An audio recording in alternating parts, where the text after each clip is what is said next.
World War II is often remembered through images of soldiers storming beaches, pilots battling in the skies, and tanks rolling across devastated landscapes. Names of generals, battles, and military strategies dominate history books and documentaries. Yet, behind every victory, every supply line, and every act of resistance, there stood millions of women whose contributions were just as vital as those of the soldiers on the front lines. Without them, the war effort would have collapsed. Their battlefield was different, but their impact was equally powerful. This is the story of how women shaped World War II, how they kept nations alive, how they challenged traditional roles, and how they proved that courage is not limited to those who carry weapons. Before the war, in most countries, women were expected to focus on domestic life. They were wives, mothers, and caretakers. Their professional opportunities were limited, and society often viewed them as secondary to men.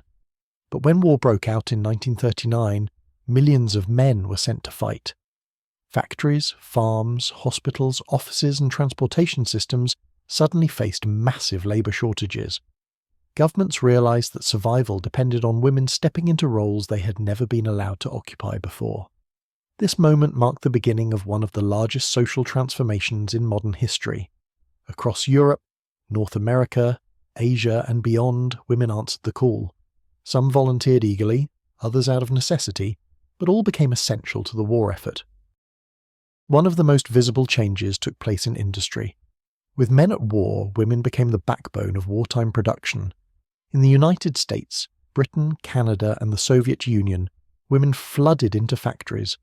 They built tanks, airplanes, ships, rifles, ammunition, and vehicles. They worked long shifts in noisy, dangerous environments, often handling heavy machinery and toxic chemicals.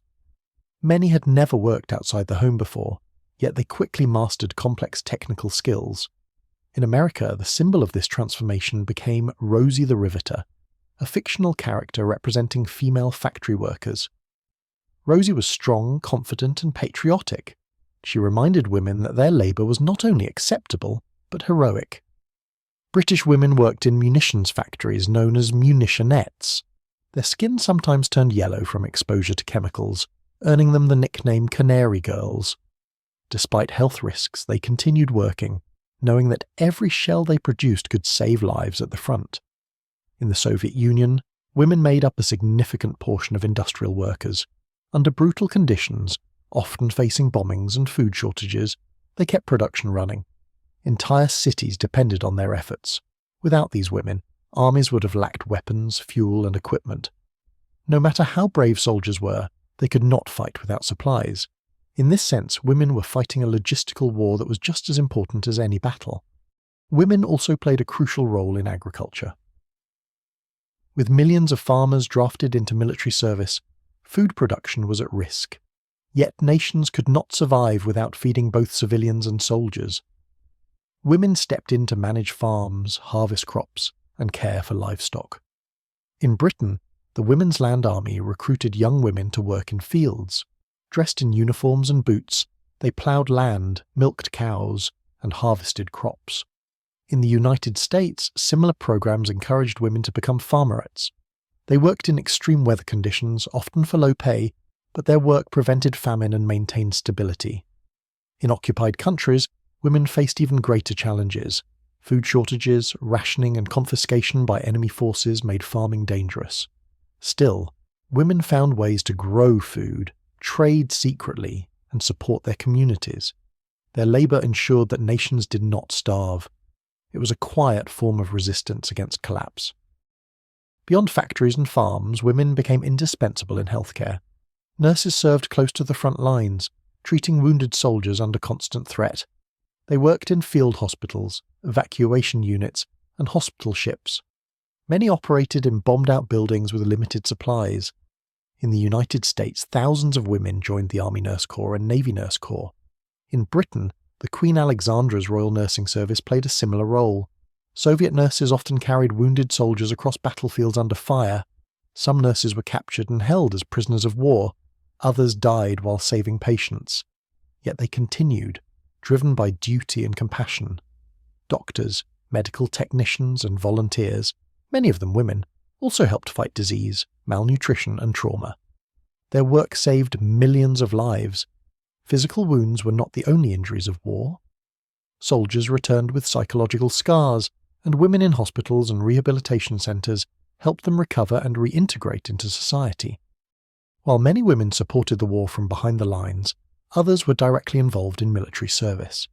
In Britain, women joined organisations such as the Auxiliary Territorial Service, the Women's Royal Naval Service, and the Women's Auxiliary Air Force. They worked as mechanics, radar operators, drivers, and administrators. In the United States, women served in groups like the Women's Army Corps, the WAVES, and the WASPs. The WASPs, or Women Air Force Service pilots, flew military aircraft across the country, tested planes, and trained male pilots. Though they were not officially considered soldiers at the time, they faced real danger. The Soviet Union went even further. Thousands of women served in combat roles. They became snipers, pilots, machine gunners, and tank operators. Famous units like the Night Witches, an all-female bomber regiment, flew dangerous nighttime missions against German forces. Soviet sniper Lyudmila Pavlichenko, credited with over 300 confirmed kills, became one of the deadliest snipers in history. These women proved that courage and skill were not determined by gender. They challenged stereotypes and earned the respect of their comrades. Another hidden battlefield was intelligence and espionage. Women worked as spies, codebreakers, and couriers. Their ability to blend into civilian life often made them less suspicious in enemy territory. In Britain, thousands of women worked at Bletchley Park, breaking German and Japanese codes. Their work helped decipher messages from the Enigma machine, providing crucial information to Allied forces. Some historians believe this shortened the war by years. In occupied Europe, female resistance members smuggled weapons, forged documents, and passed secret messages. Women like Nancy Wake, Violette Szabo, and Nur Inayat Khan risked torture and execution to support the Allies. Many were captured and killed, their stories remaining unknown for decades. Their bravery operated in silence, but its effects were enormous. Resistance movements across Europe relied heavily on women. In France, Poland, Yugoslavia, and the Netherlands, women organised underground networks. They hid refugees and Jewish families, sabotaged railways, distributed illegal newspapers, and gathered intelligence. Because women were often seen as harmless civilians, they could move more freely. They used this perception to their advantage. Some carried explosives in shopping baskets, others smuggled weapons under baby blankets. Many used their homes as safe houses. Their resistance was not only physical but moral. They refused to accept occupation and oppression, even when facing deadly consequences. On the home front, women carried enormous emotional and social responsibilities. They raised children alone, managed households under rationing, and maintained morale. They wrote letters to soldiers, organised community support, and volunteered for civil defence. During bombings in cities like London, Berlin, and Tokyo, women acted as air raid wardens, firefighters, and rescue workers. They pulled survivors from rubble and comforted the injured. They also dealt with constant anxiety, waiting for news, fearing telegrams that could announce the death of a loved one. Their emotional strength kept societies functioning in times of fear and uncertainty. Despite their contributions, women often faced discrimination.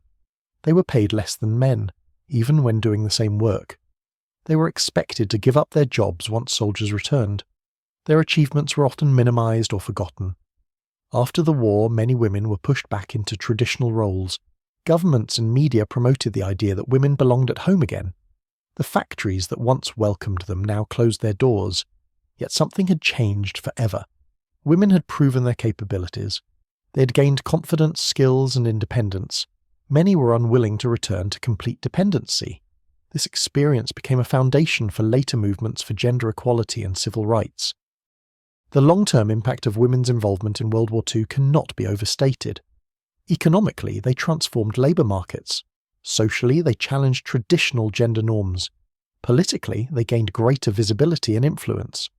In many countries, women gained voting rights, better access to education, and expanded career opportunities in the decades following the war. Culturally, stories of wartime women inspired books, films, and research. Slowly, historians began to recognise their importance. Today, museums, memorials, and documentaries increasingly honour their sacrifices.